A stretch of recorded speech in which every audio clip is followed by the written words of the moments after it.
Before the headline, before the arrest, before the body. Cycles that kill. None of the parents in this episode pulled a trigger. Jennifer Crumbley didn't kill 4 students at Oxford High School in Township, Michigan on November 30th, 2021. Deja Taylor didn't shoot a first-grade teacher at Richneck Elementary School in Newport News, Virginia on January 6, 2023. Robert Crimo Sr. did not open fire and kill 7 parade goers on 4th of July, 2022 in Highland Park, Illinois. Their children did those things. And yet, all 3 of them are either in prison or were criminally charged. Because the legal system finally named something that this show has been mapping all season. The damage a parent does not always look like a direct act. Sometimes it's a troubling text replied to with LOL instead of an intervention. Sometimes it's a deadly weapon left in arm's reach.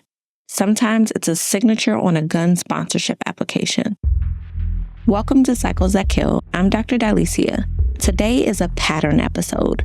3 cases, 3 parents, 1 clinical framework I developed that I want to introduce to you today. I call it transferred lethality. It is the process by which a parent's negligence becomes the mechanism through which a child's violence reaches other people. The parents did not pull the trigger, but they handed their child the conditions to.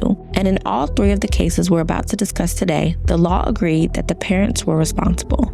Oxford High School, November 30th, 2021. Madison Baldwin was 17 years old. Tate Meyer was 16. Justin Schilling was 17. Hannah St. Juliana was 14. They were killed by their classmate Ethan Crumbley. 7 others were wounded, including a teacher.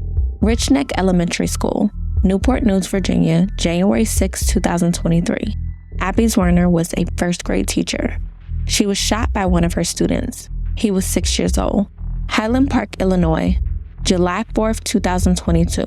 7 people were killed and dozens wounded when a gunman opened fire on a 4th of July parade from a rooftop. The deceased ranged in age from their mid-30s to their 80s. They had come out to celebrate the holiday. Madison, Tate, Justin, Hannah, Abby, Catherine, Irina, Kevin, Stephen, Jackie, Nicholas, Eduardo. This episode is for you. On November 26, 2021, 4 days before the Oxford High shooting, Jennifer Crumbley and her husband James gave their 15-year-old son Ethan a 9mm pistol as an early Christmas present. The next day, Jennifer posted on social media documenting a trip to the shooting range, describing it as a mom and son day testing out Ethan's new Christmas present.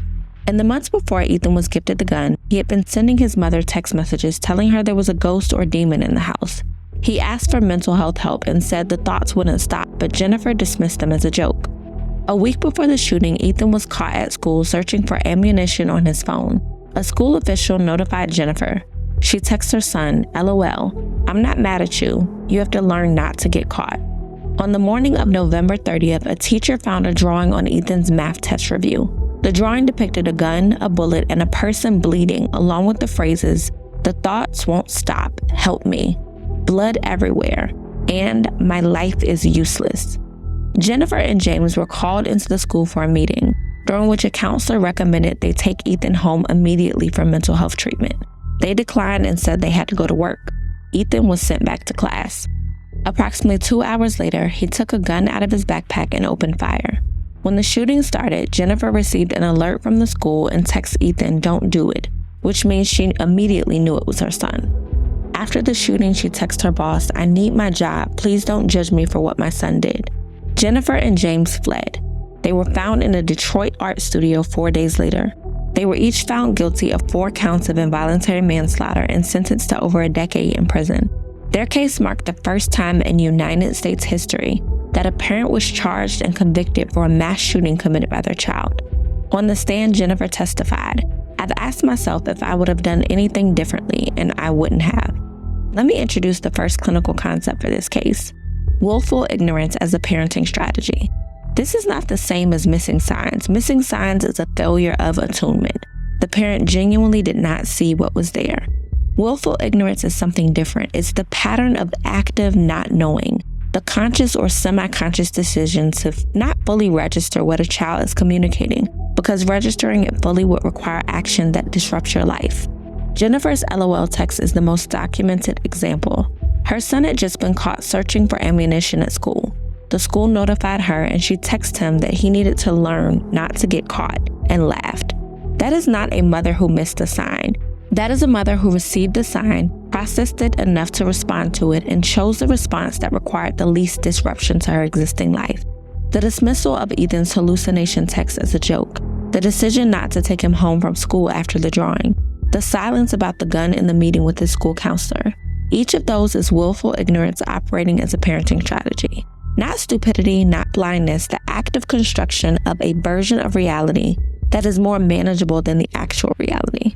Twisting a narrative that requires immediate intervention into a story that wouldn't require her to stop what she was doing. The second clinical concept I want to introduce is one I developed. I call it self-parentification. And I want you to hear how it applies here because it's different from what most people think parentification means. Self-parentification is the process by which a child assumes full responsibility for her own, or in this case his own, emotional regulation, physical needs, psychological development, and sense of safety in the absence of consistent parental care. Not because the child was recruited to care for others, but because no one was caring for them. Ethan was not a parentified child in the traditional sense. He wasn't taking care of his parents, he wasn't running the household, he wasn't serving as the primary caregiver for a sibling. He was managing his own mental health crisis entirely alone. He was texting his parents about demons and being given melatonin, told to shake it off, and laughed at. He was a child in a two-parent household who was functionally parentless when it came to his psychological survival. That is self-parentification. And what self-parentification produces in a child who is in psychological crisis, who has access to a weapon, and who has a nervous system that nobody has been attending to is transferred lethality. The condition for Ethan's violence was built inside the home, and it became fatal every time he walked out the door. On January 6, 2023, a 6-year-old brought a loaded 9mm handgun to Richneck Elementary School in Newport News, Virginia. During a reading lesson with no prior struggle or warning, he shot his first-grade teacher, Abby Werner, in the chest at close range. The gun belonged to his mother, Deja Taylor. He later told authorities he found it in her bedroom and accessed it by climbing onto a drawer to reach the top of a dresser. Deja pleaded guilty to 2 charges, felony child neglect for failing to secure the firearm, and a federal charge for purchasing the weapon while actively using marijuana and lying about her drug use on the federal form required to purchase it. She was sentenced to 2 years for the child neglect charge and 21 months for the federal charge. Now, we've already discussed transferred lethality. In this case, that mechanism is more directly at play than in the other two. The weapon was in Deja's home, it was not secured, a 6-year-old accessed it, a teacher was shot. The path from Deja's negligence to Abby's surgery is completely unbroken. There's no gap in the chain. That is transferred lethality in its most literal form. This case also presents the concept of developmental incongruence, which highlights the mismatch between a child's developmental stage and the environment they're placed in. A 6-year-old does not have the neurological development to assess lethality. The prefrontal cortex, which is the part of the brain responsible for evaluating consequences, assessing danger, and making moral judgments, is not remotely developed at age 6. A 6-year-old who finds a gun does not think, this could kill someone. They think, this is a thing that I found. While neuroscience is not saying children cannot learn responsible behavior, it is saying that they can't generate judgment independently without adult structure, presence, rules, and understanding of cause and effect, and the habit of responding positively to consistent guidance from adults that they trust. What is absent in a 6-year-old alone with an unsecured weapon is an external scaffold. No adult present, no established rule or habit around that specific object, no context that helps them assess what the thing actually does. That gap is what happens when a child is neglected and given access to something their brain is genuinely not wired to evaluate. Which brings us to the third concept, environmental neglect. Environmental neglect is a form of child maltreatment where the physical environment a child is placed in creates foreseeable harm. It's not physical or emotional cruelty like we're familiar with abuse being. It's the failure to make a child's physical world safe for who that child actually is. On July 4th, 2022, 21-year-old Robert Crimo III put on women's clothing in an attempt to disguise himself, climbed to a rooftop in Highland Park, Illinois, and opened fire on a 4th of July parade below. 7 people were killed, dozens were wounded.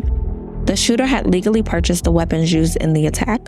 In 2019, 3 years before the shooting, police were called to the Crimo family home twice.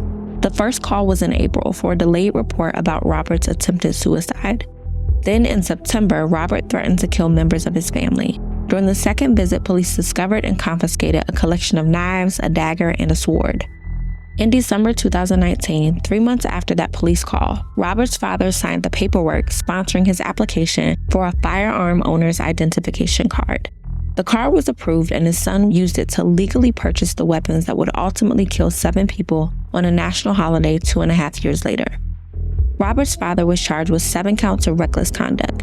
He pleaded guilty and was sentenced to 60 days in jail, 2 years of probation, and 100 hours of community service. Let me introduce the first concept for this case, which, like the others, is transferred lethality. The mechanism here is documentation. Unlike the Crumbley case where the parents could argue that they didn't know the full extent of what Ethan was capable of, Robert's father had police reports, the memory of officers in his home removing his son's knife collection, and the knowledge that his son had attempted to kill himself and threatened to kill the family. And after all that, he signed a government form that put a firearm owner's identification card in that son's hands. The lethality that reached a parade in 2002 was transferred through his signature in 2019. That is transferred lethality with the paper trail. The second concept is complicit enabling, taking part in or allowing bad, wrong, or unethical behavior by staying silent, looking away, or making excuses. Unlike willful ignorance, complicit enabling requires knowledge, and in this case, there was documented knowledge. Robert's father had police reports telling him his son wasn't fine. He had knife confiscations telling him his son wasn't fine. He had a son who had threatened to kill the family, and then he signed a gun application anyway. That is not ignorance, that is action taken in the presence of documented evidence that that action would be dangerous.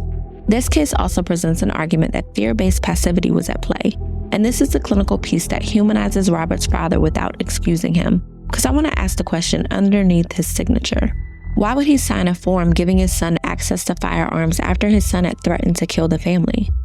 Fear-based passivity is the specific dynamic where a parent enables dangerous behavior not out of indifference but out of conflict avoidance, because the path of least resistance feels safer than confrontation. Saying no to Robert meant confronting someone who had already demonstrated a capacity for threatening violence. Signing the form ended the immediate conflict. It kept the peace at home at the cost of a parade in Highland Park. Fear-based passivity develops in people who learned early that conflict produces consequences they cannot manage, that the safest response to a volatile person is to give them what they want, that keeping the peace is worth almost any cost. That pattern does not start with the government form. It starts somewhere earlier, in a home, in a relationship, and whatever Robert's dad was taught about what happens when you say no to someone who scares you. That history is not documented in this case, but the pattern that produced it is. Let me pull the thread through all 3 cases before we get to the mirror. Jennifer Crumbley, a mother who used willful ignorance as a parenting strategy. The LOL text, the school meeting about her son's mental state during which she said nothing about a gun. The testimony when she said she would not have done anything differently. And a 15-year-old boy who had been self-parentifying through a mental health crisis for months, managing his own spiral entirely alone in a 2-parent household because nobody was parenting him. Deja Taylor, the mother of a 6-year-old in an environment that was not built for him. A loaded gun in a bedroom drawer, a home that failed to account for the developmental reality of who was living in it. Environmental neglect, developmental incongruence, and transferred lethality that traveled from a bedroom drawer to a 1st grade classroom. Robert Crimo III, a signature on a gun application form, after police reports, after knife confiscation, after his son threatened to kill his family. Complicit enabling rooted in fear-based passivity, and 7 people dead at a parade because he was more afraid of his son's reaction to being told no than he was of what his son might do if he said yes. 3 parents who did not pull the trigger, but who built, maintained, or directly enabled the conditions that put the trigger in reach. As always, I want to hold the mirror up before I close.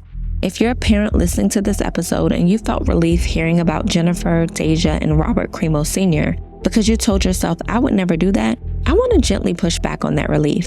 Because transferred lethality does not only produce mass shootings, it produces smaller outcomes every single day. The child who hurt someone at school because nobody at home is managing what is being built inside of him. The teenager who gets behind the wheel drunk because their parent looked the other way. The young adult who harms herself because her parents built a story in which she was fine because seeing her clearly would have required too much of them. Willful ignorance as a parenting strategy does not always look like a LOL text. Sometimes it looks like not asking follow-up questions when your child tells you something that makes you uncomfortable. Sometimes it looks like changing the subject when your child brings up something painful. Sometimes it looks like deciding that the version of your child that does not require you to act is the only one they need. Self-parentification doesn't only happen in homes with dramatic neglect. It happens in busy homes, in high-functioning homes, in homes where the parents are physically present but emotionally somewhere else. If your child has learned that bringing their pain to you is not worth it, that you will dismiss it or minimize it or be too tired or too distracted to hold it, they are self-parentified. They're managing themselves because you taught them that that is what they need to do.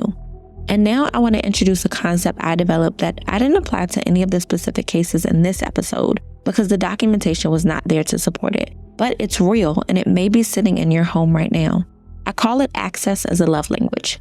It's the pattern where parents who cannot show up emotionally, consistently, or presently for their children substitute access as a proxy for connection. The child gets the thing instead of the presence, the phone, the game, the car, the freedom, the adult item, the adult experience, the adult access. And to the parent, the thing becomes the evidence of their love because their presence is not available. Access as a love language is not always conscious, and it's almost never malicious. It's what parents do when they love their children and cannot figure out how to show it in the ways that their child actually needs it. And it's worth naming even though I don't have the facts to prove that it was present in any of today's cases. Because access without presence, access without the relationship to contextualize it, to set limits around it, to help a child understand what it means and what it costs, produces children who have everything but don't understand the weight of anything. The clinical question I want to leave you with is not whether you are Jennifer Crumbley or Deja Taylor or Robert Crimo Sr., because I doubt you are. The question is, what is building in your child right now that you have not fully looked at? What have you received a signal about and chosen to not fully register? What version of your child are you refusing to see because seeing it will require something of you that you're too busy to give or are not sure you have? Because that's where transferred lethality starts, long before a trigger is pulled, and the gap between what a child is communicating and what a parent is willing to listen to. Remember, what you can name, you can change. What you cannot or refuse to name keeps moving. New episodes of Cycles That Kill drop every week.